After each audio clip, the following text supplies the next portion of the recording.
Assalamualaikum warahmatullahi wabarakatuh. Assalamualaikum warahmatullahi wabarakatuh. Assalamualaikum warahmatullahi wabarakatuh. Kami dari kelompok 5 akan membahas tentang i'tibarus sanad dan skema sanad. Dalam pembahasan i'tibarus sanad yang pertama ini membahas i'tibar menurut bahasa dan i'tibarus sanad menurut istilah. Dan nanti juga akan menyantumkan macam-macam pembahasan mengenai i'tibar. Mengenai pembahasan i'tibar ini nanti akan disampaikan oleh saudari kita Muldaningsih. Materi yang kedua ialah tentang skema sanad. Dalam pembahasan skema sanad ini nanti akan menyampaikan tentang atau mencantumkan contoh jalur sanad, dan juga nanti akan mencantumkan nama-nama perawi dan metode penyampaian hadis dalam setiap perawi, atau bisa disebut dengan matan. Perkenalkan, nama saya Gita Muldaningsih dari kelompok 5 mata kuliah metodologi penelitian hadis. Di sini saya akan sedikit menjelaskan tentang i'tibar sanad.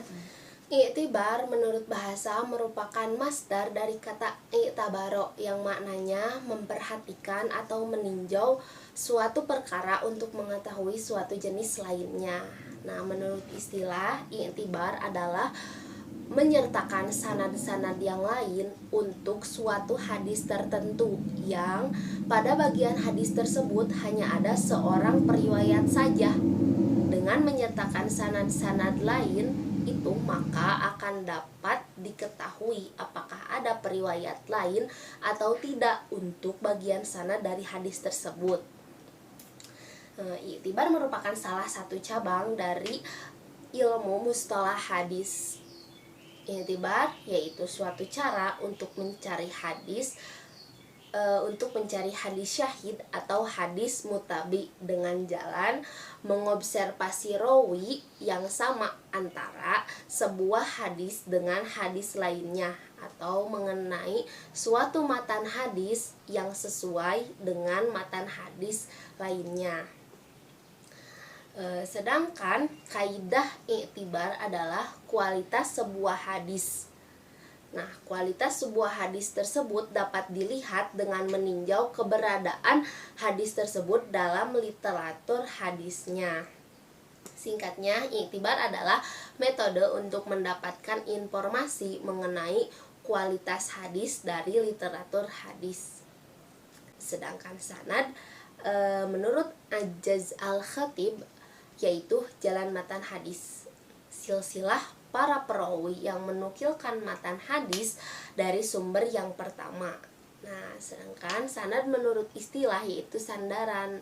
Sanad merupakan orang-orang yang berhubungan dan saling menghubungkan dalam menyandarkan informasi matan hadis Nabi.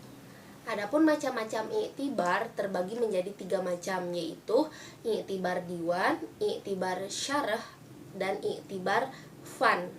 Yang pertama, i'tibar diwan. I'tibar diwan artinya informasi mengenai kualitas hadis didapat dari kitab-kitab yang asli seperti musannaf, sahih, sunan, musnad.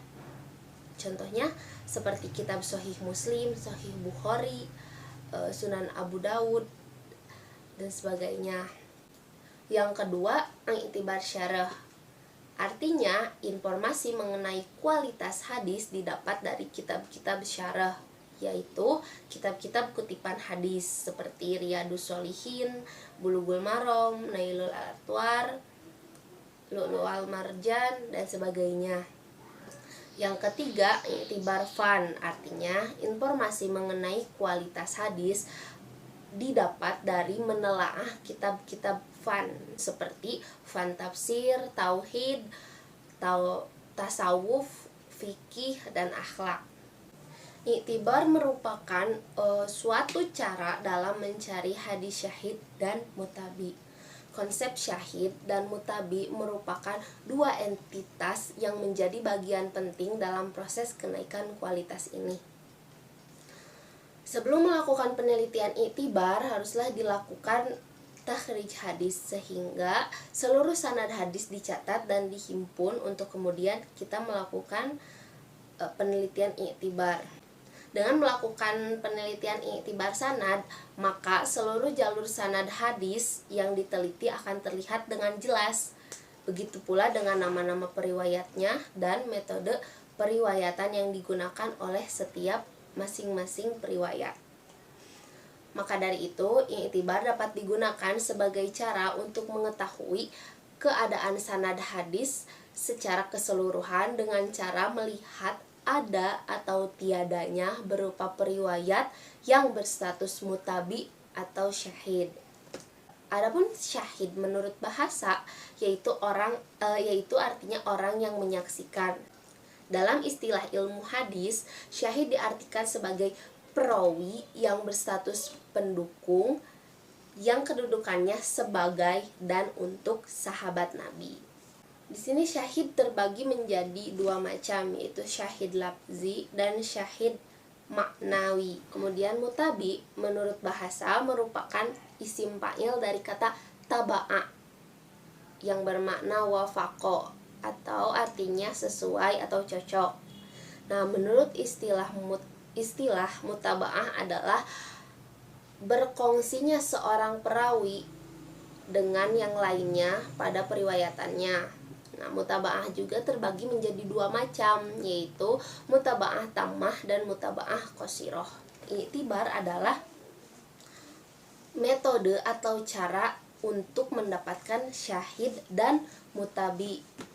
Nah, jika dijabarkan lebih luas, faedah dari iktibar syahid dan mutabi dapat dihubungkan dengan adanya kaidah kenaikan dalam kualitas suatu hadis. Maka hadis sahih li ghairihi dipahami dengan hadis hasan li zatihi yang derajatnya naik menjadi sahih karena diperkuat dengan adanya syahid dan mutabi. Artinya, jika ada suatu matan hadis yang berkualitas hasan dapat dikuatkan oleh matan lain yang memiliki kualitas hadis hasan juga, maka masing-masing dari kedua hadis tersebut menjadi sahih li ghairihi. Mungkin dari saya dicukupkan sekian. Selanjutnya akan dilanjutkan dengan penjelasan skema sanad dari teman saya. Perkenalkan, nama saya Ahmad Nur Hakim.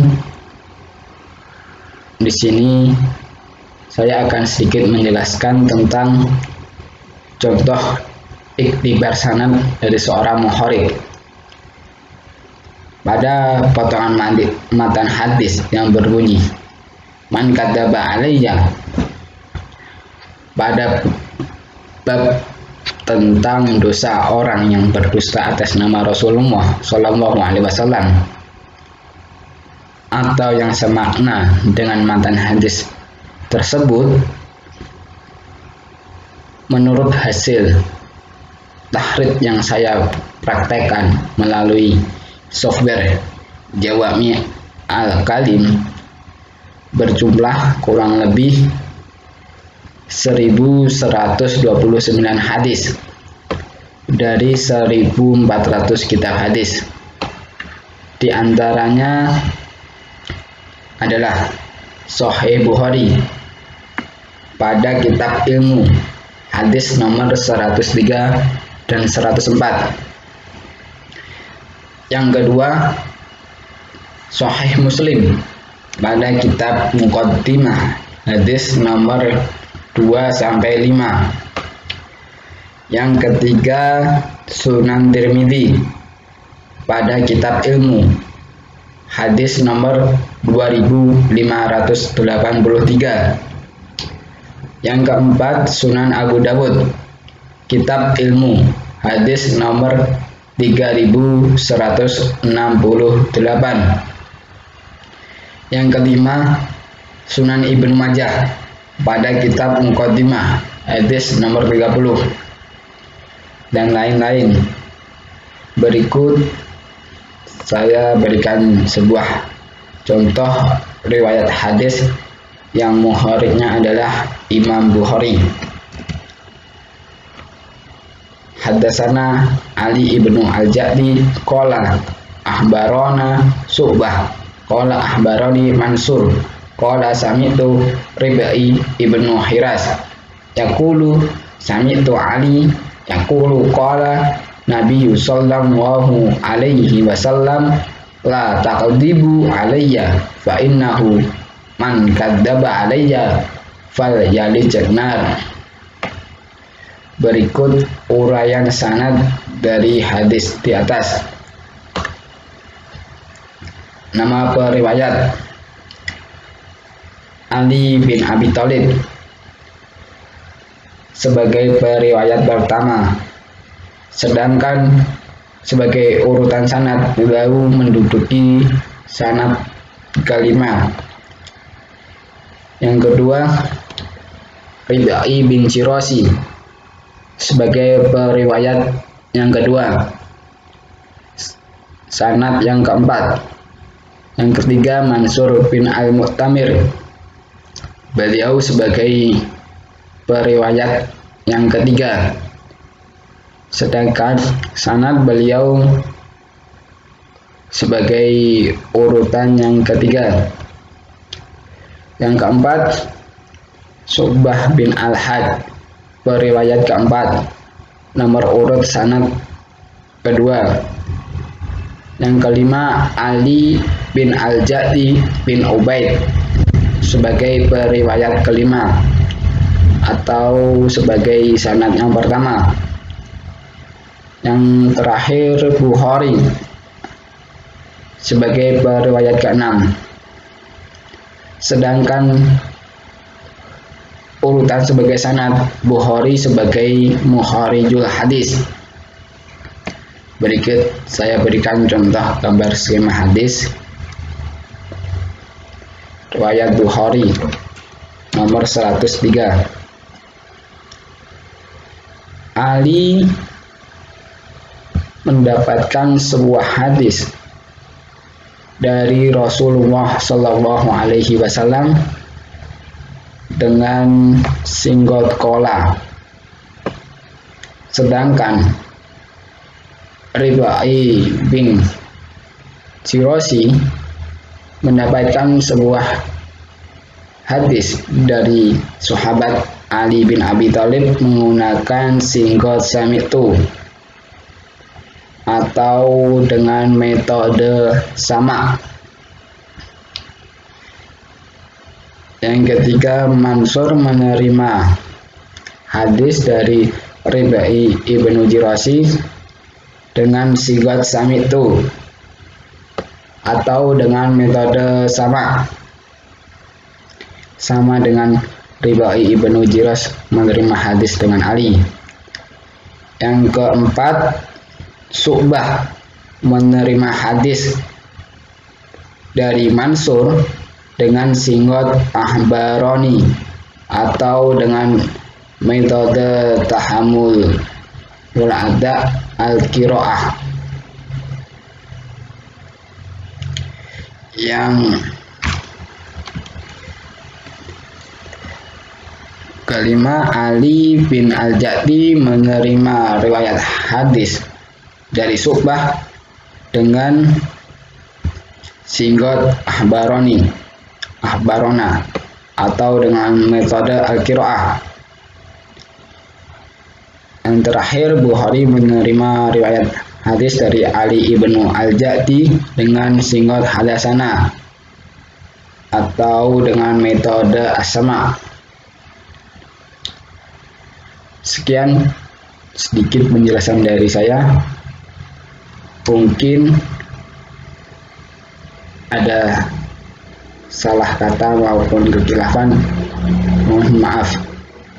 Sekian dari saya. Dari penjelasan di atas bisa disimpulkan bahwa i'tibar sanad adalah meneliti semua sanad untuk mengetahui perawi satu dengan perawi lainnya, baik meriwayatkan secara makna maupun lafadz.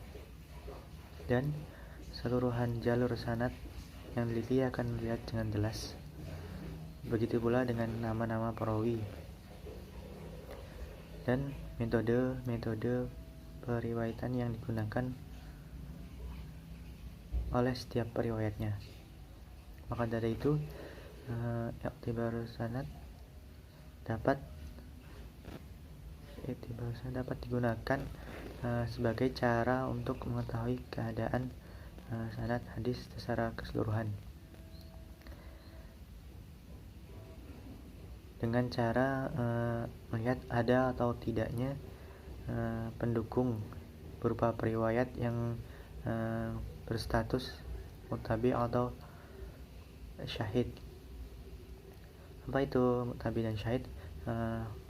Mutabi adalah periwayat yang berstatus kependudukan bukan dari kalangan sahabat, sedangkan syahid adalah periwayat yang berstatus berkedudukan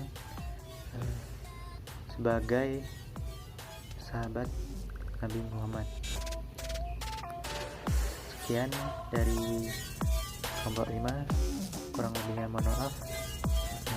Assalamualaikum warahmatullahi wabarakatuh. Assalamualaikum warahmatullahi wabarakatuh. Assalamualaikum warahmatullahi wabarakatuh.